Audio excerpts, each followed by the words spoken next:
Students, free learning series में आपका welcome है।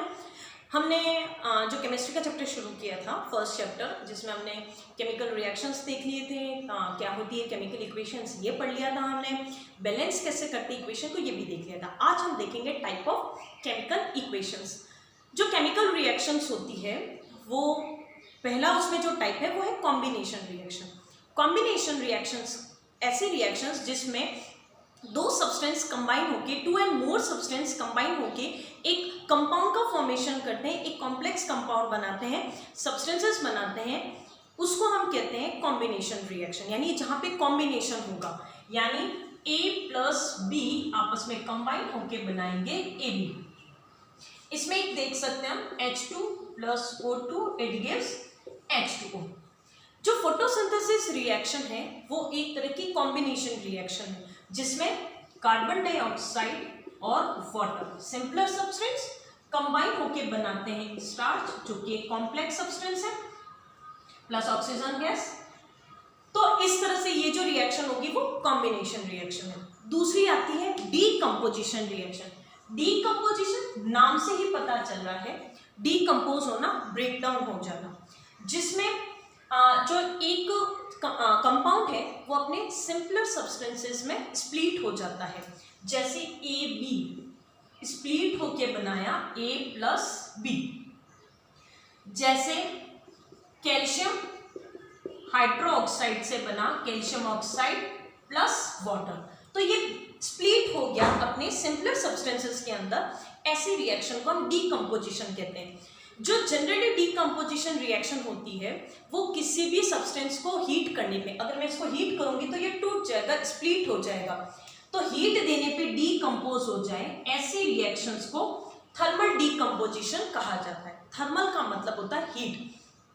अब ये जो डीकंपोजिशन है काफी बार इलेक्ट्रिकल डीकंपोजिशन भी हो सकता है, यानी हम इलेक्ट्रिसिटी का कैसे कि इलेक्ट्रोलाइसिस या इलेक्ट्रिकल डीकंपोजिशन जो है, हमने यहाँ एक बीकर लिया या प्लास्टिक का मग लिया जिसमें एक तरफ रॉड लगाई एनोड और एक तरफ लगाई कैथोड। इसमें यहाँ हमने बैटरी को कनेक्ट कर दिया।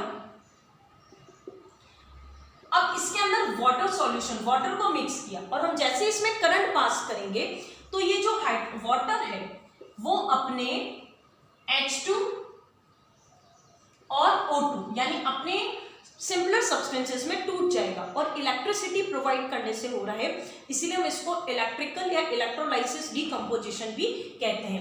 अब एक तरफ होगा एनोड और एक तरफ होगा कैथोड। जो एनोड है वो पॉजिटिव है और जो कैथोड है वो है नेगेटिव। अब क्योंकि हाइड्रोजन जो है H प्लस होता है तो प्लस है, तो ये कैथोड पे इकट्ठी होगी, और ऑक्सीजन जो है वो इकट्ठी होगी एनोड पर। तो इस तरह से डीकंपोजिशन होता है और आपको ध्यान में रखना है। यहाँ क्वेश्चन पूछा जा सकता है कि जब डीकंपोजिशन का हम एक्सपेरिमेंट करते हैं तो हमें जो एनोड में जो गैस मिल रही है वो डबल अमाउंट में है कंपेयर टू कैथोड। क्यों? क्योंकि जब आप एक हाइड्रोजन जब स्प्लिट होगा, मतलब जो वाटर है जो स्प्लिट होगा, और मैं अगर इस इक्वेशन को बैलेंस करूं तो यहाँ ये 2 लगेगा, और आगे जो लिखा जाता है वो है मॉलिक्यूल्स। तो एक जो वाटर के मॉलिक्यूल्स जब ब्रेकडाउन होता है तो 2 हाइड्रोजन के मॉलिक्यूल्स बनते हैं और ऑक्सीजन का एक मॉलिक्यूल, तो इसमें डबल अमाउंट में हमें हाइड्रोजन गैस मिलेगी। इसके बाद जो डीकंपोजिशन आता है वो लाइट डीकंपोजिशन होता है या फोटो डीकंपोजिशन। फोटो का मतलब लाइट। अगर हम AgCl के सॉल्यूशन को सनलाइट की प्रेजेंस में रखते हैं तो ये डीकंपोज हो जाता है Ag प्लस Cl2 में। और ये जो रिएक्शन है वो ब्लैक एंड व्हाइट फोटोग्राफी में भी यूज की जाती है। तो इलेक्ट्रोलाइसिस पे बड़ा क्वेश्चन भी डीकंपोजिशन पे एक बड़ा क्वेश्चन भी बनता है कि आप एक्सप्लेन करिए डीकंपोजिशन, थर्मल डीकंपोजिशन को, इलेक्ट्रिकल डीकंपोजिशन को और लाइट डीकंपोजिशन को। इसके बाद आती है reaction displacement reaction. Displacement reaction तभी पॉसिबल है जब जो डिस्प्लेस करने वाला मेटल है वो हाईली रिएक्टिव हो। इसके लिए एक एक्सपेरिमेंट में आपकी बुक में दे रखा है कि हमारे पास एक बीकर है, उसके अंदर हमने और एक सॉल्यूशन भरा हमने इसमें कॉपर सल्फेट सॉल्यूशन, जो कि कैसे कलर का होता है, ब्लू कलर का होता है। और इसमें मैंने रख दी आयरन न्यू जो कि प्योर Fe है। अब जो आयरन है वो कॉपर से मोर रिएक्टिव होता है, ज्यादा रिएक्टिव होता है। तो थोड़ी देर बाद हम क्या देखते हैं, ये जो सॉल्यूशन ब्लू कलर का था वो सी ग्रीन टाइप कलर का हो जाएगा, हल्का सा ग्रीन कलर, ग्रीनिश कलर हो जाएगा। तो ऐसा क्यों होगा? क्योंकि ये डीकम्पोज डिस्प्लेसमेंट रिएक्शन होती है इसमें।